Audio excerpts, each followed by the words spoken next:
Olá, eu sou Montanha. E eu sou o Ramon. E eu sou o Edu. E você está ouvindo o Dev na Estrada. What's a webcam?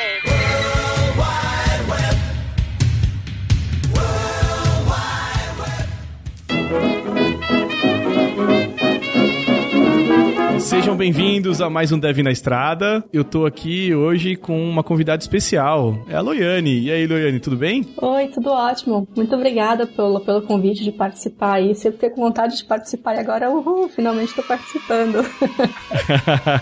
Olha aí que bacana. Pô, pra gente é uma honra receber você aqui pra falar um pouquinho sobre tua carreira, tuas experiências, coisas boas, coisas ruins, né? Que nem só de coisas boas a gente vive, na verdade. A gente passa por uns perrengues também, né? Verdade, muitos perrengues, né? Pô, mas legal. E é isso aí, galera. Vamos pro cast, então. Vamos lá para mais uma semana dos nossos recadinhos, o Muralzinho. Queria agradecer primeiramente nossos patrocinadores desse episódio, que é o Cubo. Eles têm uma plataforma de vagas para startups. Entra lá em cubo.network/jobs. Essa plataforma já divulgou mais de 2.500 vagas e mais de 18 mil pessoas já utilizaram lá. A maioria das vagas são para devs, assim como nós. Então entra lá, cubo.network/jobs. Se você está querendo aí um emprego fora do Brasil, né, mais especificamente no Canadá ou Europa, entra na VanHack, cara. Entra lá na vanhack.com, faça seu perfil, preenche lá os dados que o William lá vai ajudar você a conseguir um emprego fora do Brasil. Mas melhor que isso, vai acontecer uma feira de recrutamento aqui no Brasil. Vai ser dia 23 e 24 de junho. Então entra lá em vanhack.com/São Paulo e você vai ver mais detalhes lá. Não perca essa aí, vanhack.com. Também queria agradecer a Lura, que tem cursos online de programação, mobile, front-end, back-end, edição de vídeo. Tem muito curso legal lá. Se você quiser se aprimorar aí a sua carreira, entra em alura.com.br.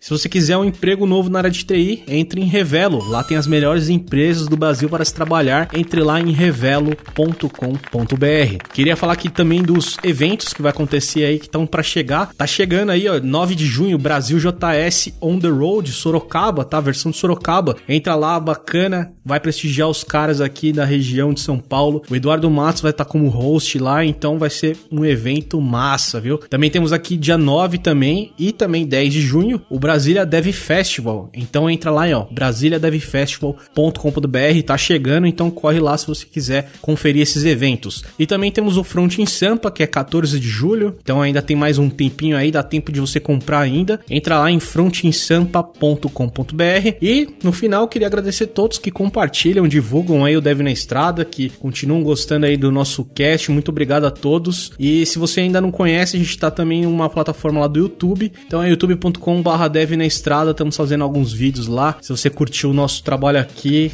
espero que vocês gostem do nosso trabalho lá também. Fechou? Então é isso aí. Valeu, vamos pro cast.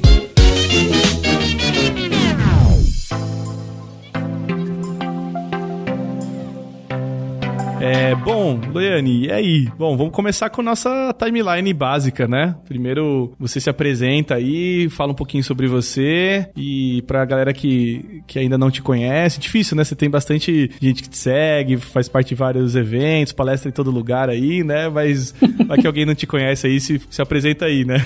Bem, meu nome é Loiane, você já falou, né? Trabalho com desenvolvimento há um pouquinho mais de 10 anos, tanto na parte de back-end com Java, e na parte de front com JavaScript, HTML. Eu também escrevo livros, então já publiquei alguns livros também pela PactPub. Em português tem pela editora Nova Tech também, um de estrutura de dados e algoritmos, que é um assunto que eu curto bastante, curto desde a época da faculdade. E também tem um canal no YouTube, que é o Loiane Groner, onde eu publico alguns videotutoriais sobre Java, Angular, Sencha, Ionic, enfim. E também tem alguns títulos que foram presentes, né? Como eu considero como se fossem presentes como um reconhecimento pelo trabalho feito na comunidade, né, que é o Google Developer Expert em Web e Angular, o Microsoft MVP em Visual Studio e Web, e também agora o Oracle Developer Champion por desenvolvimento moderno aí em tecnologias, cloud, né, essas coisas.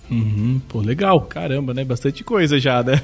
Tem bastante história pra gente contar hoje nesse episódio, né? Mas e aí, como é que você começou na área, assim, né? Como que você se interessou por programação, por web, no geral, assim? Como é que foi qual que foi a fagulha que acendeu, assim, em você pra começar nessa área aí que todo mundo curte aí, que tá ouvindo a gente, né? A minha história mesmo, ela não é, assim, muito bonita, não tem uma história de superação, tudo por trás, né? Ela é bem monótona, digamos assim. Eu sempre quis fazer direito, na verdade, né? Sempre era um sonho de seguir carreira jurídica, mas no ensino médio, faltando, na verdade, 3 meses pro vestibular, eu decidi trocar de curso. Eu queria fazer algo na área de exatas. Eu achava meio monótono estudar para geografia e história, né? Tem muita coisa, muito detalhe que você tinha que memorizar, decorar mesmo para fazer o vestibular. E física, matemática eu achava um pouco mais lógico, né? Você não tem que decorar, você tem que entender para poder ali desenvolver todas as fórmulas e tal. E eu decidi fazer um curso, então, na área de exatas. E na hora de escolher o curso, eu também não sabia o que escolher. Então, eu sempre gostei muito de computador, né? Eu ganhei meu primeiro computador quando eu tinha uns 10 anos. Era um Pentium 266, aquele bem antigão mesmo. Era até um moderninho pra época já. Vivia indo pro concerto computador. Eu fazia um curso de DOS, né, numa escola que tinha lá na cidade que eu morava. Fiz curso de datilografia, depois eu resolvi fazer esse curso de DOS, que era mais moderno na época, né? E aí eu gostava de ficar testando os comandos, só que os comandos que eu testava era de deletar diretórios, né, que não podia deletar. E aí o computador vivia indo pro concerto. Mas acho que muita gente, depois de anos, ainda faz isso. Eu conheço um amigo meu que ele criou um shell script lá e passou um parâmetro errado do path e deletou um ponto barra, né? Então ele deletou o computador inteiro, assim, sem querer, né? Acontece. É verdade. E aí, por conta disso, eu falei, vou fazer computação. Eu gosto de computador. Uhum. Então, decidi fazer ciência da computação. Mas eu não fazia, assim, a mínima ideia do que eu ia aprender na faculdade. Não tinha a mínima ideia mesmo. Assim, na minha cabecinha, na época, eu ia aprender a, sei lá, consertar computador, consertar impressora, essas coisas, né? Mas a gente ainda é taxado disso até hoje, né? É verdade. Vira e mexe, alguém fala, pô, tem uma impressora aqui, ela não tá funcionando, né?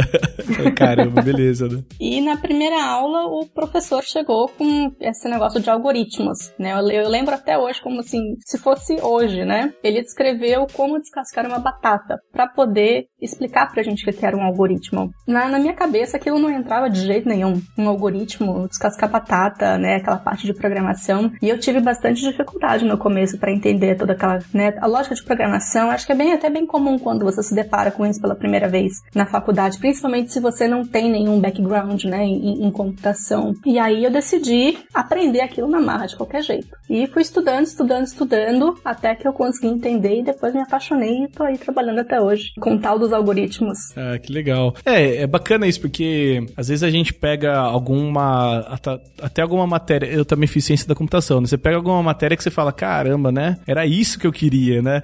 Mas às vezes acontece também ao contrário, você vê algumas matérias no curso e fala, putz, era isso mesmo que eu tô estudando, né? Certeza, né? Você fica naquela dúvida, né? É verdade. Mas, pô, legal, bacana. Mas aí, como é que foi isso também? Você começou a cursar e você já, ao mesmo tempo, já estava trabalhando ou foi só depois que você conseguiu entrar no mercado? Como que foi essa timeline sua, assim, né? Não, na verdade, eu comecei meu primeiro estágio, eu tava no 2º ano da faculdade, né? Eu até achava um pouco estranho porque a maioria das pessoas que estavam fazendo o curso, elas já tinham vindo de um 2º grau técnico. Então, elas já tinham tido o primeiro contato com algoritmos, com essa parte de lógica de programação. E já trabalhavam também em empresas de TI, né? Muitos dos meus colegas. Saquei. E eu ficava assim, poxa, só eu que não trabalho aqui, né? Tinha um outro pessoal que não trabalhava também. Mas eu sempre queria bastante conseguir um estágio. Eu tinha, assim, um pouquinho de invejinha dos colegas que trabalhavam e eu não. No 2º ano que eu fui conseguir meu primeiro estágio. Mas até eu conseguir meu primeiro estágio, eu fui monitora, né? De algoritmos e estrutura de dados na faculdade. Até para poder ajudar a pagar um pouco da mensalidade também, que dava desconto, né? Na mensalidade. Legal isso, né? Então foi a maneira que eu encontrei meio que trabalhar, mas sem estar atrapalhando realmente no mercado. Isso ajudou bastante porque o meu primeiro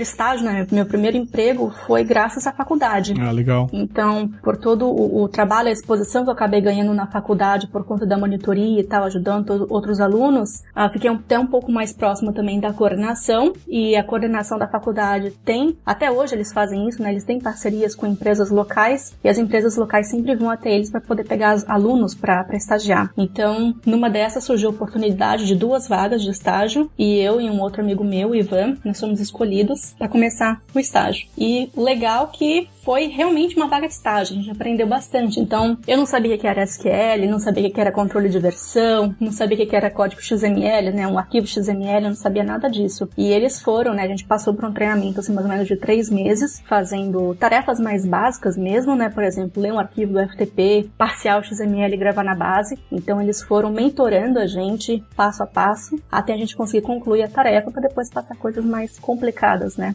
no estágio. Então, foi bem bacana aí esse primeiro contato real com o mundo real. Não, isso é legal, né? Não, e uma boa oportunidade também, né? Bem bacana isso da faculdade, né? Dessa chance pra galera que tá estudando e conseguir fazer um estágio dentro da própria faculdade, né? Isso é muito massa, né?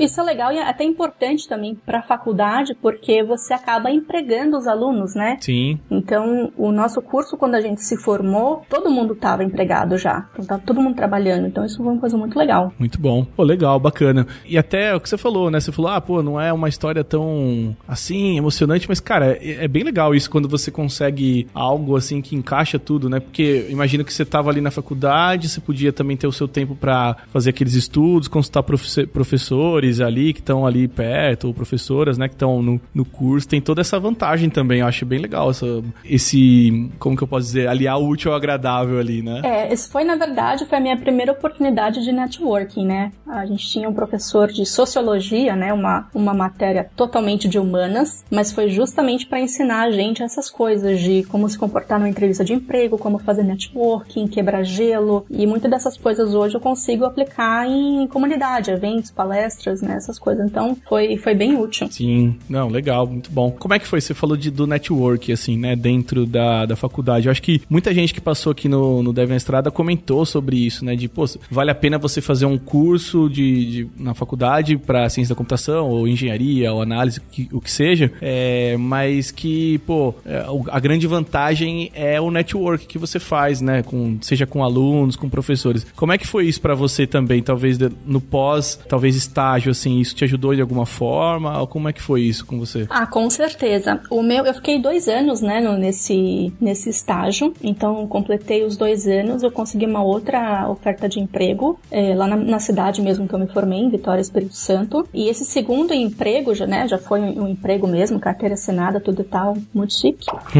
Foi graças a uma indicação de um colega mesmo, e era um colega de monitoria. Então ele também foi um monitor, e a gente dava monitoria juntos aos sábados, né? Ele dava pra turma dele, ele era de um ano mais avançado que o meu. Eu frequentei a monitoria dele também. Então foi um primeiro contato mesmo de networking, que acaba ajudando bastante, né? Você ir em eventos, conhecer pessoas novas, apresentar o seu trabalho. Então isso acaba, de alguma forma, podendo te ajudar na carreira. Legal, boa, muito bom. Então, isso é bacana de ouvir, assim, um caso real disso acontecer, né? Porque muita gente fica na dúvida mesmo de ter um curso, de fazer um curso, ou de entrar na parte acadêmica. Depois a gente até pode ir mais a fundo disso, você comentando um pouco sobre os teus livros e tudo mais. Mas eu acho que é bem legal você ver essa outra área também, né? Às vezes aqui no Dev na Estrada a gente pega muita gente que tá mais na área mercado de trabalho full, assim, e não dá uma atençãozinha, isso até é um erro nosso, mas de dar uma atençãozinha também pra essa parte acadêmica que é muito ampla, né? Tem muitos nichos e dá pra ir a fundo nessa área, né? Com certeza, se é uma coisa que você gosta, né, vale a pena investir. E até mesmo pela questão do conhecimento também, né? Um monte de coisa que a gente usa hoje, tá, no desenvolvimento mais moderno, são coisas que são super antigas, né? E vêm de conceitos da academia. Sim. Você pega a programação reativa. Programação reativa é uma coisa do final dos anos 60, ali, comecinho da década de 70. É uma coisa muito antiga e hoje, pra gente, é uma coisa de desenvolvedor hipster, né? De desenvolvedor moderninho. Sim, sim. Né? Então, tem bastante coisa que dá pra gente se aprofundar e aprender um pouco mais, com certeza. Sim, os conceitos de funcional e tudo mais, né? Não é nada novo, né? Debaixo dessa terra. E a galera que chegou agora acha que é tudo novo. Nossa, vou me atualizar, mas isso já é mais antigo mesmo, né? É verdade. Legal, boa. E aí, como é que foi? Como é que foi o seu primeiro trampo, assim?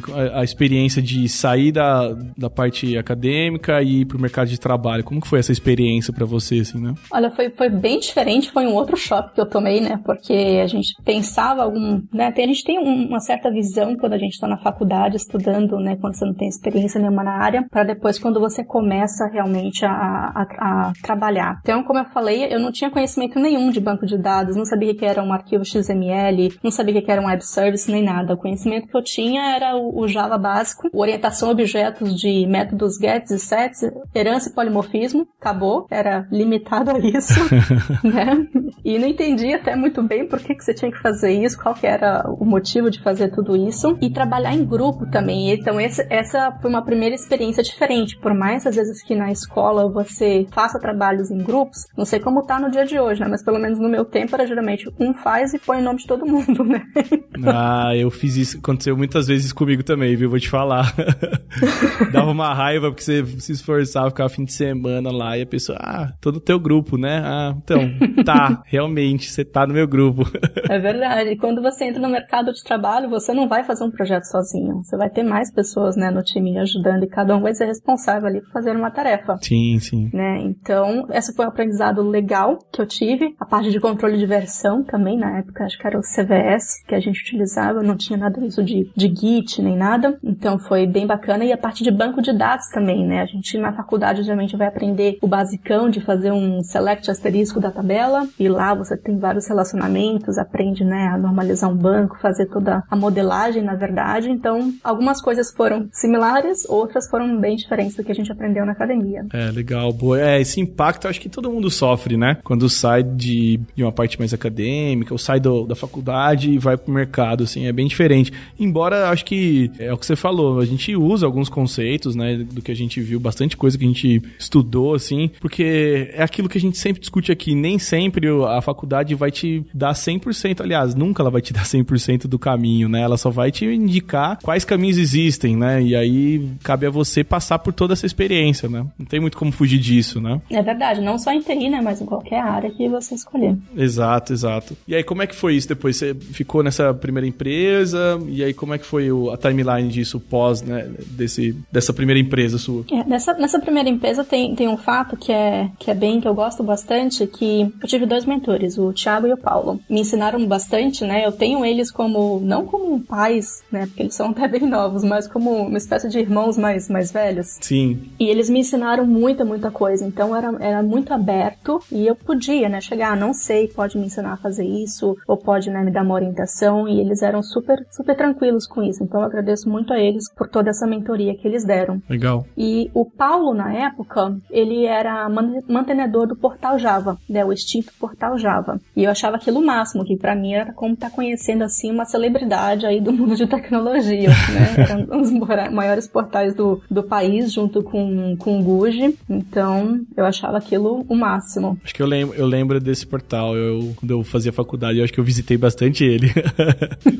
Tirava as dúvidas tudo lá. Sim. Então, eu sou muito agradecida a eles por conta disso, né? Por toda essa mentoria que eles deram, né? Eu considero um privilégio. Sim, não. Isso é muito importante, né? Quando você tem pessoas boas trabalhando com você e que, principalmente, não só pessoas boas, eu acho que pessoas que estão aptas a querer te ajudar, né? Porque isso é importante também. Às vezes tem muita gente boa, nossa, super foda, mas tem aquela má vontade de querer passar conhecimento, assim, e, pô, quando a gente encontra pessoas desse tipo, acho que a evolução é muito grande, assim, né? Até pra pessoa mesmo, né? De poder transmitir o que ela sabe, né? É verdade. Eu até considero uma espécie de corrente do bem, né? Se alguém te ajuda, você vai estar mais aberto também a querer ajudar outra pessoa, vai se sentir mais motivado a fazer a mesma coisa, né? Sim. Então, a parte do trabalho que eu faço com comunidade hoje também vem muito disso, né? Eu tive pessoas que me ajudaram, né? Minha carreira poderia ter sido de outra forma do que é hoje. Uhum. Então, é uma forma também de eu tentar ajudar outras pessoas e quem sabe essas pessoas se sentirem ajudadas e ajudarem mais pessoas também. Sim, isso é muito bacana, muito legal. Pô, legal. E depois que você passou por essa empresa, isso só pra gente se situar, assim, né? Isso por volta de que ano, assim, mais ou menos? Ai. Errou! Ai, desculpa perguntar as datas assim, né? Porque... Não, sem problemas. É. Eu comecei faculdade em 2004. Então, meu primeiro trabalho foi em 2006. Legal, legal. Né? E aí, em 2008, eu saí, fui pra outra empresa e fiquei até 2009. Bacana. Isso foi aonde, mais ou menos, aqui no Brasil, assim? Isso foi em Vitória, Espírito Santo. Ah, legal. Boa. Isso é interessante também. Como é que era o mercado nessa época pra essa região, assim, né? Porque a gente fala muito dos polos aqui, Rio, São Paulo, Porto Alegre, alguns outros polos, assim, hoje mais um pouco mais Recife, mas como era em Vitória, por exemplo? Olha, o mercado, bom, vou falar da época que eu tava lá, né? Isso. Sabia. Hoje eu acho que é um pouco mais diferente. Sim. Mas a Vitória, apesar de ser capital, é uma cidade pequena, né? Pelo menos eu considero uma cidade um pouco menor. São cerca de 300 mil habitantes. Vitória em si, e 1 milhão, uma grande Vitória, né? Com as outras cidades. Então, tinha basicamente umas 10 empresas de TI. Então, todo mundo conhece todo mundo. Então, você tinha uma limitação, né? Da onde você podia trabalhar, né?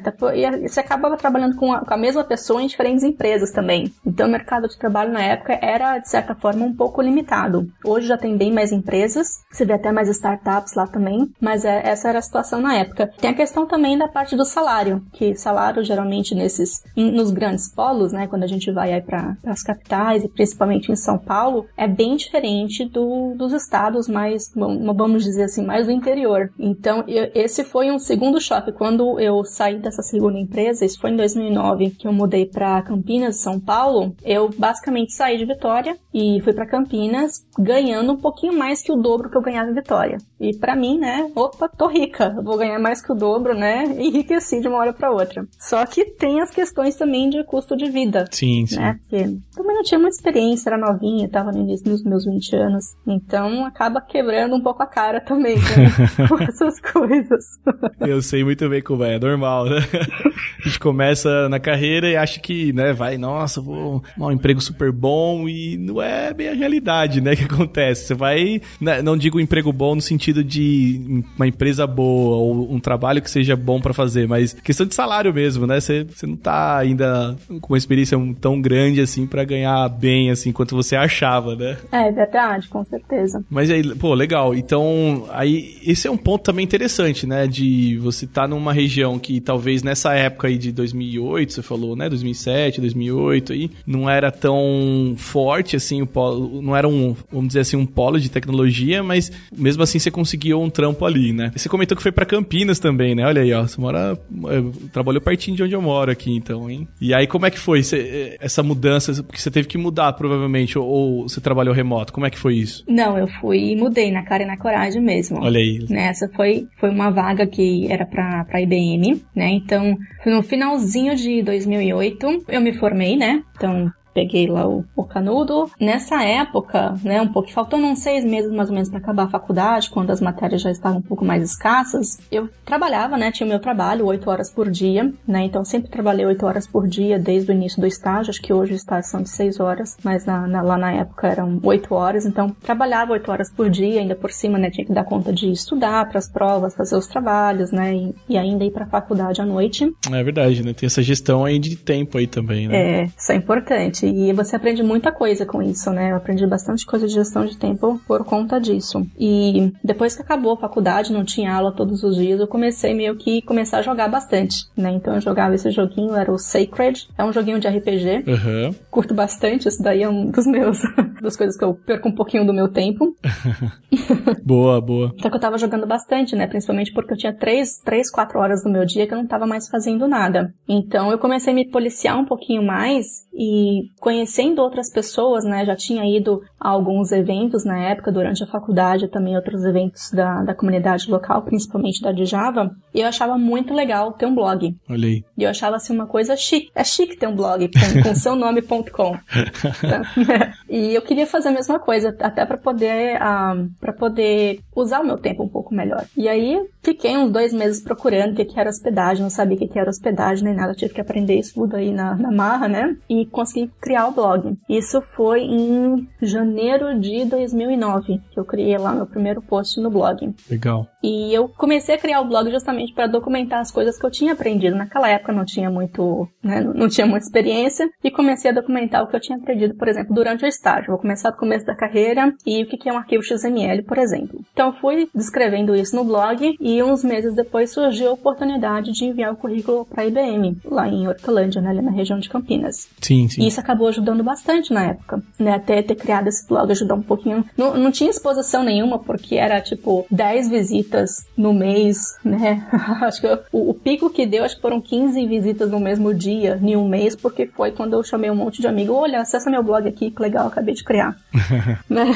Mas acabou... Normal, né? Normal, assim, né? Mas acabou ajudando um pouquinho também no processo, né? Acabou dando um pouquinho mais de valor pro currículo na hora que eles foram avaliar. E aí eu fiz o processo com eles e fui chamada para trabalhar lá em Campinas. Então eles me ligaram e me deram cerca de uma semana para poder fazer a mudança para São Paulo. Olha só. E aí foi na cara e na coragem. Bem de boas, né? Peguei uma malinha, botei umas roupas dentro e fui para Campinas. Caramba, não?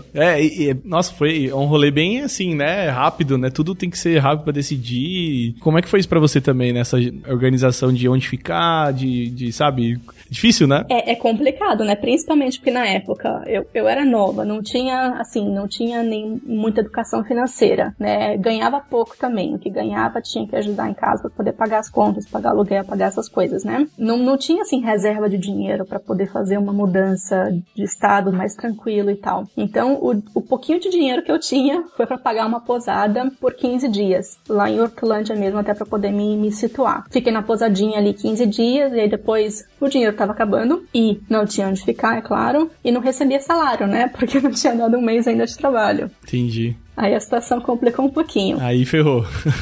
Pois é. E aí a minha sorte é que eu tinha uma prima que ela morava numa cidade ali perto também. Aí eu falei, a gente conversou com ela deixou eu ficar, a gente ficou acho que um mês na casa dela. Então, brigadão, prima, agradeço ela até hoje por conta disso, porque ajudou muito, muito mesmo. Boa. Foi durante esse mês que a gente conseguiu, né, procurar uma casa em Campinas, né, alocar um apartamento bem pequenininho, era 30 metros quadrados o apartamento. E, assim, entrou no apartamento, não tinha dinheiro pra comprar nada também, né? Você tinha que escolher entre comprar um edredom ou então comprar um colchão. Então o que a gente fez foi comprar o edredom e comprar um colchão de ar. E aí fiquei assim por 6 meses, até depois ter um pouquinho mais de dinheiro pra poder comprar outras coisas. Caramba, pode crer. Nossa, bizarro, né? Bem tenso, assim, né? Se for ver, tipo, não é um negócio tranquilo, assim, de tomar a decisão e fica cara e coragem mesmo, né? Você tem que fazer, né? É uma decisão grande, até porque na época era uma empresa com um nome muito grande, né? Pra mim foi uma oportunidade assim única. Acho que não ia aparecer uma outra oportunidade dessa na minha vida, então ou vai, né? Então sim, a gente resolve arriscar e ver o que dá. Sim, com certeza. Não, isso parabéns assim pela determinação, porque não é uma decisão fácil mesmo assim, né?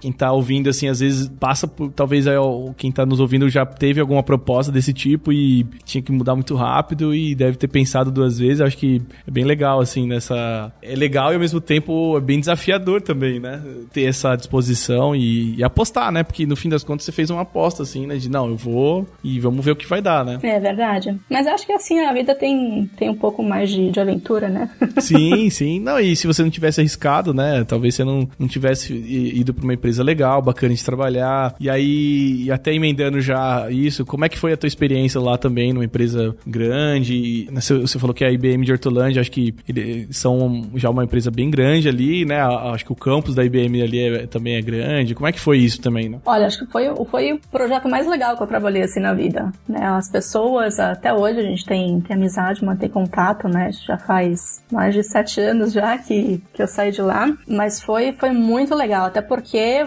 lá foi onde eu tive o meu primeiro contato também trabalhando remotamente para uma empresa estrangeira. Lá a gente trabalhava com a parte de serviços, né? Então era uma conta da IBM, a IBM prestava serviço de consultoria para uma empresa dos Estados Unidos e a gente desenvolvia para essa empresa, né? Então, tinha chefe que era totalmente americano, fazia reuniões em inglês e tal. Então, foi o primeiro contato aí com o mundo externo. Ah, legal. E você já dominava o inglês ou como é que foi isso também pra você? Era um inglês mais ou menos assim, viu?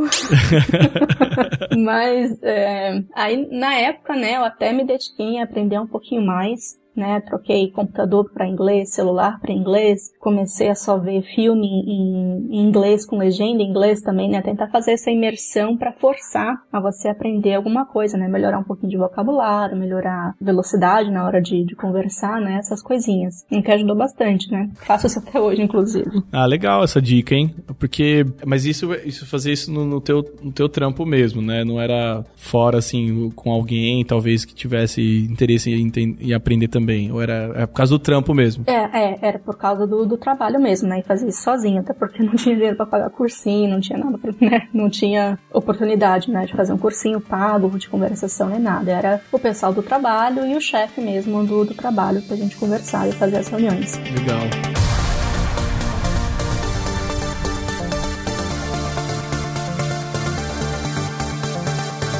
Foi nessa época que você já começou com a ideia de poder começar a escrever os livros? Ou como é que foi também isso, né? Porque você comentou no começo do episódio, né? Que você já escreveu alguns livros, vários inclusive, né? E como é que foi esse começo, esse start, assim, teu, né? Então, nessa época eu tinha o blog em português, e aí quando comecei a trabalhar, e era uma equipe remota, né? Era com o pessoal dos Estados Unidos, eu queria praticar mais a parte de escrita também em inglês. Eu tinha que escrever documentação, tinha que fazer a parte de código, responder bastante e-mail, e eu falei, eu vou começar a fazer o blog em inglês também. Então eu acabei criando um blog em inglês e fazia tutorial uma vez por semana, né, com as coisas que eu estava aprendendo do trabalho, na época era sobre o UX/JS. Tentava primeiro escrever em inglês, né, o post, e depois fazia a versão em português também, para poder publicar em português. E aí com isso, né, surgiu, ia escrevendo os posts conforme a experiência que ia tendo nos projetos, e com isso comecei a ganhar um pouquinho mais de visitas no blog. Olha aí. Até que um editor, né, lá da Packet, entrou em contato porque tinha visto o blog em inglês, e ele tinha gostado dos tutoriais e convidou para poder escrever o livro. E aí foi... Isso é muito bacana que você tá falando, porque assim, eu não sei se você lembra uma época na comunidade que tinha uma galera começando a escrever blog posts em inglês. Eu não sei se você vai lembrar exatamente dessa timeline aí, mas você falou isso, me veio na hora esse período, e eu lembro de uma galera criticando a galera daqui do Brasil que fazia post em inglês. Não, porque precisa fazer post em português, que não sei. E até entendi as motivações por causa da acessibilidade de conteúdo e tudo mais, né? Mas o outro ponto é esse que você tá falando, né? A visibilidade que você tem de um post em inglês, ela é muito maior, porque você tá abrangendo praticamente o mundo inteiro, né? Todo mundo que entende inglês, que é uma língua universal aí, hoje, né? Nos nossos dias aqui, tipo, todo mundo consegue ler o teu post, né? Então, eu entendia perfeitamente esse lado da galera que queria fazer os posts em inglês, mas tinha uma galera aqui da nossa comunidade Brasil aqui que pegava muito no pé da galera que postava em inglês, né? Opa, já pegaram bastante no meu pé. Olha aí, tá vendo? Mas eu sempre tentei manter uma parte de equilíbrio, né? Tanto Sim. postar, fazer conteúdo em português também, porque é importante você também ajudar o desenvolvimento da comunidade local. Com certeza. Quanto ter um pouco de exposição também. Acho que tudo vai depender dos objetivos que você tem pra sua carreira, né? E assim, pra ser sincero, a gente também tem um tempo bem limitado, assim, que a gente trabalha com conteúdo, que nem a gente tá gravando um episódio de Dev na Estrada agora. Você tá separando um tempo seu, inclusive já agradeço a disponibilidade, né? Mas você entende que a gente gasta um tempo nisso, eu poderia estar fazendo outra coisa, você também, sabe? Mas é um tempo que a gente dedica pra fazer e na época eu até achava meio injusto, assim, algumas críticas, né? Porque a galera pegava pesado, assim, né? Não sei se foi com você o caso, mas eu acho que também tem que ter um pouquinho de sensibilidade pra entender os dois lados da coisa, assim, né? Inclusive eu comecei meu canal no YouTube foi porque o pessoal começou a me puxar a orelha, né? Apesar de eu ter os tutoriais no blog em português também, publicar em inglês, só que a grande publicação, né, o primeiro livro, ele foi em inglês. Então, a maioria dos livros que eu escrevi, né, são todos em inglês. E o pessoal começou a puxar a orelha. Como assim você é brasileira, tá fazendo conteúdo lá pra fora e a gente não tem o mesmo conteúdo aqui. E aí eu comecei a criar aí lá a primeira série de videoaulas no canal do YouTube em português. Olha aí, tá vendo? Não, é bacana saber disso, né? Então, acho que fica a dica aí pra galera, né? Vamos também entender os dois lados, vamos ver que quem produz conteúdo dedica um bom tempo da vida aí, né, fazendo isso. Que nem no seu caso, você escreveu... Quantos livros você já escreveu, Loiane? Você não comentou no começo. São 5 livros, olha aí, né? Mas alguns deles tiveram segundas e terceiras edições, né? Totalizando aí 8 títulos. Caramba, bastante coisa. É muita coisa, cara. Como é que você até comentou agora de segunda e terceira edição, como é que é esse trampo também? Você tem que sempre atualizar algumas coisas, né? Nesse caso aí dessa segunda e terceira edição, é isso? Isso vai da editora, né? Se eles vão renovar ou não a edição. Nesse caso, vai depender, claro, das vendas, né? Eles têm a parte de análise de mercado deles, só que com a PACT, inclusive, não é bem... A gente fala que é a segunda e terceira edição, mas eles praticamente fazem a gente reescrever o livro, né? Então, tem um livro que foi o Mastering EXJS. O primeiro e a segunda edição são 2 livros completamente diferentes, né? Então, tem bastante coisa diferente. O de estrutura de dados e algoritmos, né? A primeira edição, ele foi totalmente em JavaScript puro, né? Com a ECMA 2009. O segundo, já comecei a introduzir algumas coisinhas da ECMA 2015. E a terceira edição, ele foi os algoritmos, né? Totalmente refeitos só para ter com a ECMA e não utilizar mais aquele JavaScript mais old school. Olha aí. Então, olha o trampo, né? Mais trampo ainda, né? Porque você tem que... ainda mais que a gente vive, né, nesse lance de updates, assim, insanos das bibliotecas, né? Eu acho que não deve ser fácil manter nessas edições, assim, né? Foram 5 meses pra reescrever essa última edição. Caramba. 5 meses não, 4 meses. Não, mesmo assim, é muito tempo, né? Você tem que ter uma dedicação muito, muito foda, assim, né? Em cima disso, né? Bastante tempo. Pô, legal. E aí, você falou, né, no trampo da IBM, aí depois disso, você partiu pra outra empreitada, como é que foi isso, né? Hoje você não trabalha aqui no Brasil, né? Não. E depois, o projeto na IBM ele acabou acabando, né? E tinha oportunidade de continuar lá. Só que eu falei, vamos me aventurar mais um pouquinho aqui. Apesar, né, você mora aí na região, você sabe, né, que apesar de Campinas e São Paulo serem cidades bem próximas uma da outra, né? Você tem diferença, né, do custo de vida, tem uma diferença bastante, né, bem grande aí do custo de vida. Bem me fala. E os salários, né, também tem uma certa diferença. E eu falei, eu vou tentar em São Paulo, né, ver se acha alguma coisa em São Paulo. E aí consegui uma entrevista no Citi, né, que é uma empresa financeira americana. Uhum. E fiz a entrevista, passei, acho que fiz umas 3, 4 entrevistas lá para os projetos diferentes. Passei e fui para São Paulo. Fiquei até um mês indo de fretado. Foi na época que eu estava escrevendo o primeiro livro, então, assim, foi bem agoniante, porque chegava em casa quase 11 horas da noite, tinha que tomar banho, jantar ainda, né, fazer as coisas que tinha que fazer, e 5 horas da manhã tinha que estar de pé de novo para poder pegar o fretado. Você fez quanto tempo esse rolê do fretado, assim? Um mês, eu não aguentei mais que isso. Eu sei muito bem como é esse rolê, viu? Eu fazia isso também. Aí eu falei pro meu marido, nossa, 2 semanas depois eu tava chorando, assim, pedindo pra sair, né? Falei, não, vamos mudar pra São Paulo. Você topa mudar pra São Paulo? Então ele topou, a gente foi pra São Paulo. E aí ele ficou indo pra Campinas de fretado pra trabalhar, até que ele conseguiu transferência também pra São Paulo depois. Pô, legal. Não, e, cara, você pegava bem cedinho também? Ou como é que eram os teus horários, assim, nesse tempo? Você lembra? O fretado, eu sei que eu acordava 5 pra estar 6 no ponto, pra poder pegar. Então, isso que mata, né? Porque você tem que acordar muito cedo e no outro dia você chega 8h30 da noite e aí você fica 3 horas em casa e já tá dormindo, né? É bem complicado, né? Eu lembro que uma vez teve show do U2. A Marginal ficou totalmente parada e eu cheguei meia-noite em Campinas. Nossa, meu Deus. Aquele dia eu cheguei chorando em casa. Chorando de sono, de raiva, de tudo.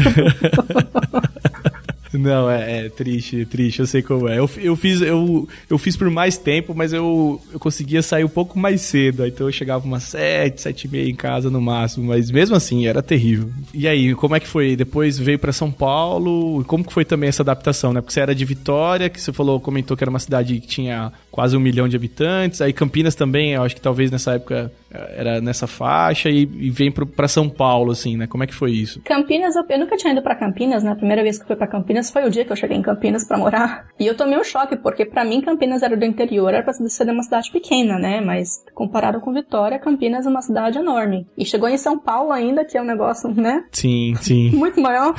Mas pelo menos teve essa transição, né? Entre uma cidade e outra pra poder se acostumar aos poucos. Uhum. E depois foi adaptação em São Paulo, né? Até a questão da velocidade que as coisas andam, né? Todo mundo é muito mais estressado em São Paulo. Tudo é muito mais rápido, né? Você não pode ter o seu tempo pra andar no metrô. Você tem que ir rapidinho, né? Conforme a música toca, senão o pessoal te atropela, né? Sim, sim. Ai de você se não andar, né? Mas foi legal. Eu gostei muito de morar em São Paulo. Bem, bem gostoso. Sinto saudades. E no trampo aqui, como é que foi também, né? Trabalhar com essa parte de financeiro, assim, como é que foi isso também pra você? Até hoje, né? Eu tô na mesma empresa ainda, né? Sim, sim. Desculpa, é verdade, você comentou. Você tá quanto tempo no City? Tô 7 anos. Caramba, bastante tempo, né? Bastante. Mais da metade da minha carreira. Legal, pô, bacana. E aí, você ficou em São Paulo durante um bom tempo e aí depois migrou pra fora? Ou como é que foi isso também, essa mudança, assim, né? Isso, eu fiquei em São Paulo quase 7 anos, né?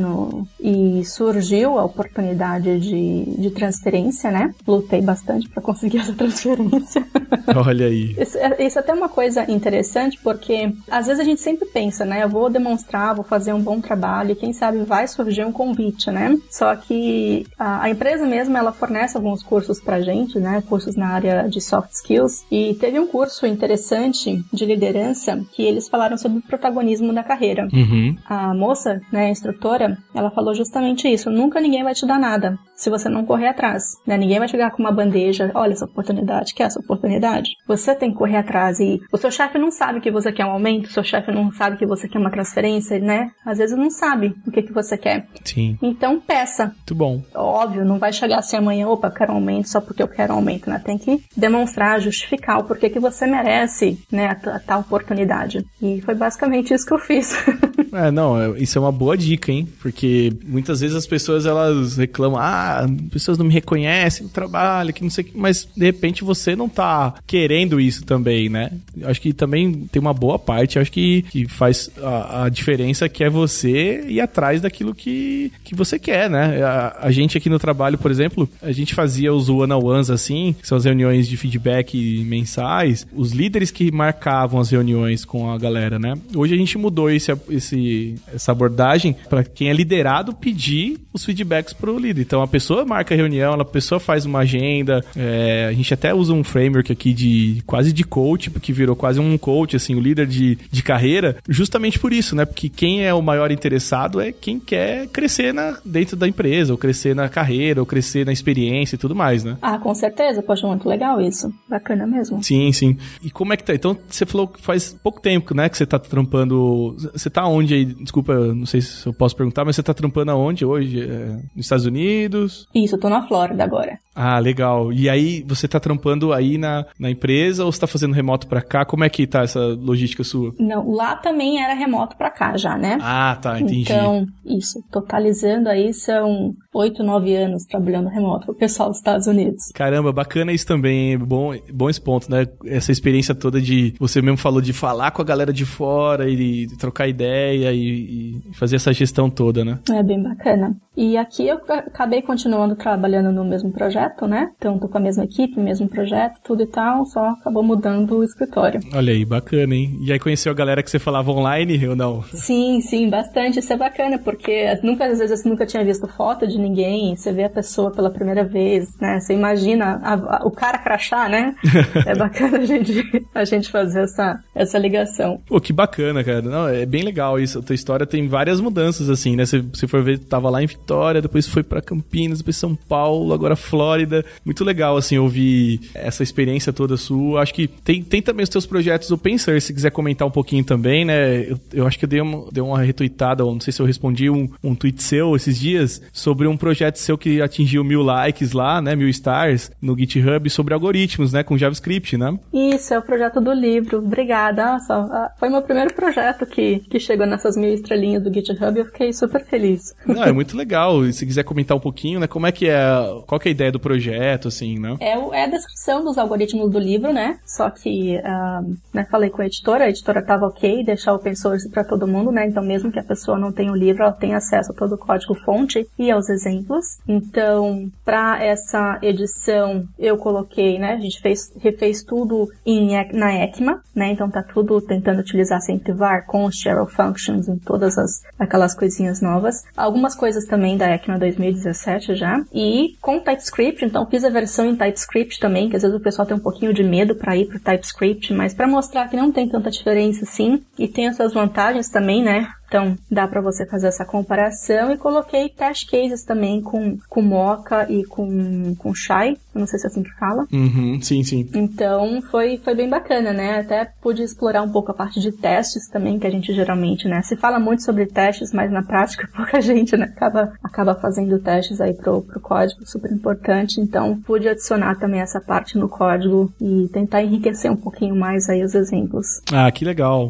Muito bom saber disso, né? Isso é importante porque acho que o teu trampo com os livros, com o projeto aí, os projetos open source, acho que as tuas palestras, já assisti palestra tua também. Acho que, cara, isso é muito importante, você ter brasileiros, pessoas daqui criando coisas, né? Eu tava discutindo esses dias sobre isso, né? Que às vezes a gente consome muito de fora, né? A gente vê muita coisa de fora e a gente acaba não tendo um protagonismo muito grande, assim, em alguns casos, né? E eu acho que o teu caso e de outras pessoas aqui, eu acho que tem crescido bastante o número de pessoas, assim, que são referências, tanto no GitHub, quanto em conteúdo, quanto em palestras e eventos. Tem crescido o número de pessoas assim. Eu acho essencial para nossa comunidade, né, a gente ter pessoas assim. Então, eu não posso falar em nome da comunidade, porque, né, eu faço só parte dela, mas eu queria agradecer a você, né, por esse seu trampo, por tudo que você tem feito, assim, né, pela comunidade. Isso é muito bom, é muito gratificante ter pessoas assim. Poxa, muito obrigada mesmo. Só complementando uma coisa que você falou, dessa questão da comunidade brasileira e tal, acho que é super importante, né, acho que é importante a gente crescer mais, dar espaço, né, pros brasileiros também. Agora, morando aqui, participando um pouquinho dos meetups daqui também, eu consigo ver bastante o quanto a comunidade brasileira tá avançada. Legal isso, hein? A gente tem muita gente legal, meetup brasileiro, quando a gente faz em São Paulo, assim, a gente tem palestras a níveis avançados, e às vezes quando vai ver aqui, ainda tá fazendo umas palestras mais bem básicas, né? Uhum. Então, é muito legal, a gente tem bastante capacidade, né?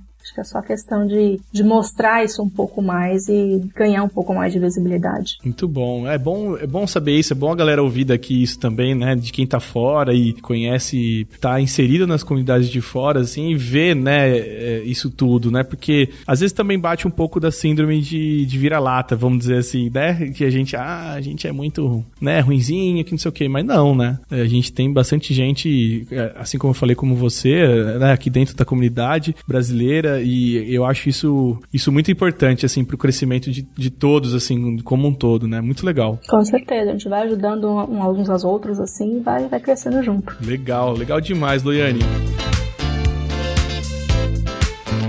Bacana conhecer um pouquinho da tua história.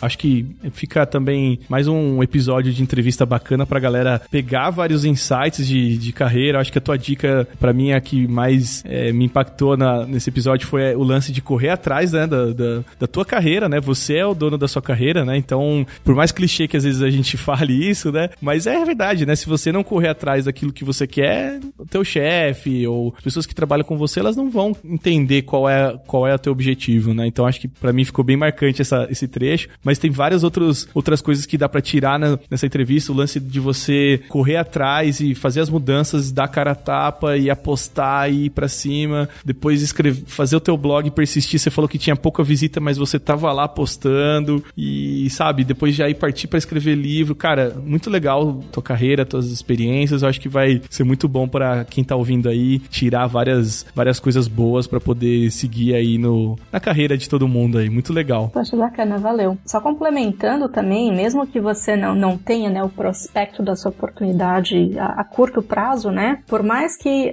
a gente geralmente não costuma, principalmente quando você é mais jovem, né, mais novo, você não costuma a pensar a longo prazo, né? Você tem seus 20 e poucos anos, você tá pensando ali nos seus 20 e poucos anos, não tá pensando quando você estiver ali com seus 40, com seus 50, né? Sim. Mas é bacana você decidir, talvez até chegar aos 30, até mesmo até chegar aos 40, você não sabe o que você quer ainda, mas sabendo o que você quer, não tendo prospecto a curto prazo, tenta traçar um plano. O que eu preciso fazer para chegar no meu objetivo, né? Se seu objetivo é se mudar, morar fora, e você precisa aprender uma outra língua, né? O que eu preciso fazer? O que eu tenho disponível, né, agora? Será que eu posso fazer um curso online? Será que eu posso assistir aulas no YouTube, né? E tentar juntando aí o que você precisa para fazer o seu sonho acontecer. Muito bom. Nossa, excelente, excelente. Acho que fica a dica para todo mundo que tá ouvindo aí, né? Loriane, eu agradeço o seu tempo, a sua disponibilidade. A gente tá em fuso diferente, tá gravando em horários alternativos aqui, mas, pô, muito legal. Acho que agradeço novamente a tua disposição e fica o convite pra gente gravar mais episódios aí sobre outros conteúdos e tudo mais. Poxa, obrigadão mesmo pelo convite. Fiquei super honrada. Muito obrigada mesmo e precisando é só chamar. Legal, os contatos da Loriane vão estar aqui no episódio. E é isso, galera. Mais um episódio pra vocês aí. Qualquer coisa, comentário, tá aí nosso Discuss, tá nosso Twitter, @DevNaEstrada. Tem o nosso canal no YouTube também. Assina lá que toda semana tem um vídeo novo. E é isso então. Agradeço a todo mundo aí. Até o próximo.